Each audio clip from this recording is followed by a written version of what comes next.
के जय। मुजफ्फरनगर जनपद में भारतीय जनता पार्टी के लोकप्रिय प्रत्याशी माननीय केंद्रीय मंत्री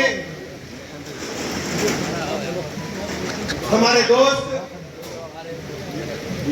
आदरणीय संजीव बालियान जी के समर्थन में आयोजित इस जनसभा में हमारे बीच में उपस्थित हैं भारतीय जनता पार्टी के क्षेत्रीय अध्यक्ष आदरणीय सत्येंद्र सिसोदिया जी, हमारे साथ माननीय मंत्री राष्ट्रीय लोकदल के वरिष्ठ नेता और हमारे पुराने साथी आदरणीय अनिल कुमार जी, हमारे साथ माननीय मंत्री हमारे मित्र आदरणीय कपिल देव अग्रवाल जी, जिला अध्यक्ष आदरणीय सुधीर सैनी जी, जिला अध्यक्ष आरएनडी आदरणीय संदीप मलिक जी, माननीय विधायक आदरणीय राजपाल मलियान जी, माननीय विधायक आदरणीय अमित अग्रवाल जी, पूर्व जिला अध्यक्ष आदरणीय विजय शुक्ला जी, सदस्य विधान परिषद आदरणीय वंदना वर्मा जी,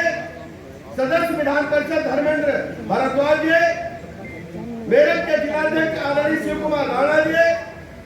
अध्यक्ष जिला पंचायत आदरणीय वीरपाल निर्वाल जी, पूर्व विधायक आदरणीय अशोक कंसल जी, आदरणीय विक्रम सैनी जी, आदरणीय मिथिलेश पाल जी, आदरणीय प्रमोद अटवाल जी, आदरणीय सुभाष शर्मा जी, उपस्थित सभी हमारे भाइयों तथा बहनों, मंच पर सभी वरिष्ठ लोग हैं, पूर्व सांसद आदरणीय राजपाल सैनी जी, आदरणीय योगराज सिंह जी, आदरणीय सूर्य प्रकाश पाल जी, आदरणीय नीरज शर्मा जी, आदरणीय देवव्रत त्यागी जी और पूर्व मंत्री आदरणीय अनुराधा चौधरी जी, चेयरमैन कोऑपरेटिव आदरणीय रामनाथ सिंह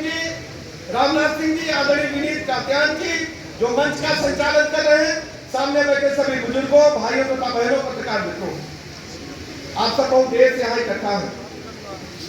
मुजफ्फरनगर में जैसे ही हम पहुंचे, चारों तरफ जाति धर्म संप्रदाय से ऊपर उठ करके लोग संजीव बालियान के समर्थन में अपने घरों से निकल करके नामांकन के लिए जाने के लिए तैयार होते हुए दिखे। जब यहाँ पर हम पहुंचे तो ऐसा उत्साह जैसे समुद्र में लहरें चल रही, ऐसा उत्साह हमें देखने को मिला। ये सब प्रयास है माननीय मोदी जी की जो गरीब कल्याण योजना है, वो जन जन तक पहुंचने का काम इन 10 वर्षों में गरीब आदमी के जीवन स्तर को ऊपर उठाने में भारतीय जनता पार्टी कामयाब हुई। और सबसे बड़ी बात यह थी, मुजफ्फरनगर जब भी हम आते थे, एक मन में हमारे पीड़ा रहती थी, चौधरी चरण सिंह ने पूरा जीवन भारत के लिए देने का काम किया, किसानों के लिए देने का काम किया। कई सरकारें आजादी के बाद आई और चली गई, लेकिन चौधरी साहब के बारे में चिंता किसी ने नहीं की। उनके समर्थन से सरकारें तो बनाई, उनके समर्थन से सरकारें चलाने का काम किया, लेकिन चौधरी चरण सिंह जिस ढंग से इस धरती को अपना योगदान देकर के गए, किसी भी दल ने उनकी चिंता करने का काम किया। आज हम सीधा होकर के कह सकते हैं कि हमारे नेता माननीय नरेंद्र मोदी जी ने चौधरी साहब जी की कीमत को समझा और उनके लगन को समझा, किसानों के बारे में सोचने को समझा। चौधरी साहब ने कहा था कि गांव की खुशहाली का रास्ता, देश की खुशहाली की रास्ता गांव की खेत की मेल से होकर के जाता है। चौधरी चरण सिंह ने कहा,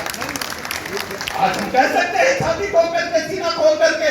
पूरे देश के पैमाने पर कह सकते हैं कि माननीय प्रधानमंत्री नरेंद्र मोदी जी ने चौधरी साहब जी को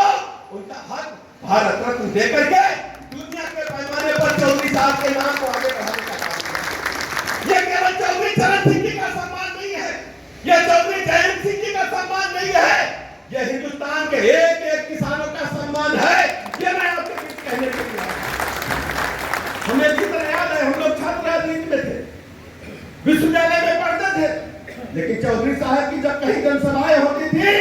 बगैर बुलाए लोग ट्रैक्टर ट्राली का इंतजार नहीं करते थे, दौड़ के भागते हुए लोग चौधरी साहब को सुनने के लिए जाने का काम करते थे।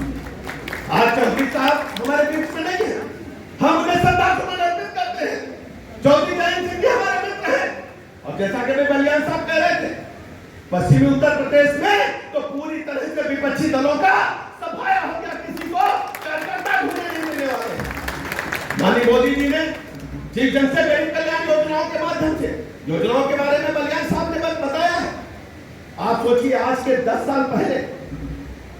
शौचालय छोटा मामला है, हमने अपनी आंखों से देखा, बुजुर्ग लोग बैठे हैं, हमारी बहन बेटियां शाम होने का इंतजार करती थी कि सूर्यास्त हो तो डब्बा लेकर लोटा लेकर सड़क के किनारे खेल की मेड़ पर बैठने का काम करती थी। लेकिन जब किसी की मोटरसाइकिल और जीप आती थी तो बेचारी किन परिस्थितियों में खड़ी होती थी, उस पीड़ा को अगर कोई बर्दाश्त किया होगा तो हिंदुस्तान के नेता माननीय प्रधानमंत्री नरेंद्र मोदी जी ने सोचा सभी बहनों को शौचालय देकर के हिंदुस्तान में स्वच्छता मिशन को आगे बढ़ाने का काम किया और बहनों को उनके इज्जत से जीने का हक प्रदान करने का काम। हर गरीब के मन में चिंता होती है, भले ही वो झोपड़ी में पैदा हो, लेकिन अपने बच्चों के लिए कमरे का मकान देकर के जाए। आज भी हम देखते थे 2014 से पहले हालात क्या थे, योजनाएं आती थी लेकिन फाइलों में रख करके रह जाती थी। लेकिन आज मोदी जी ने तय कर दिया, देश के हर गरीब को पक्का मकान देने का काम हुआ है, चाहे मुजफ्फरनगर हो चाहे प्रदेश का कोई जिला हो, जाकर के आप देखिए पीने के पानी के बारे में कितनी दिक्कतें होती। जल जीवन मिशन दुनिया की सबसे बड़ी योजना है। हम लोग छोटे छोटे थे, अपने बड़े रिश्तेदारों के यहाँ जीजा के यहाँ फूफा कर जाते थे कि मुजफ्फरनगर जाएंगे तो टोटी से नल से पानी नहाने को मिलेगा, अब नल का चलाना नहीं पड़ेगा। लेकिन गांव में मुजफ्फरनगर में पूरे प्रदेश में देश में नल से जल भेजने का काम माननीय प्रधानमंत्री नरेंद्र मोदी ने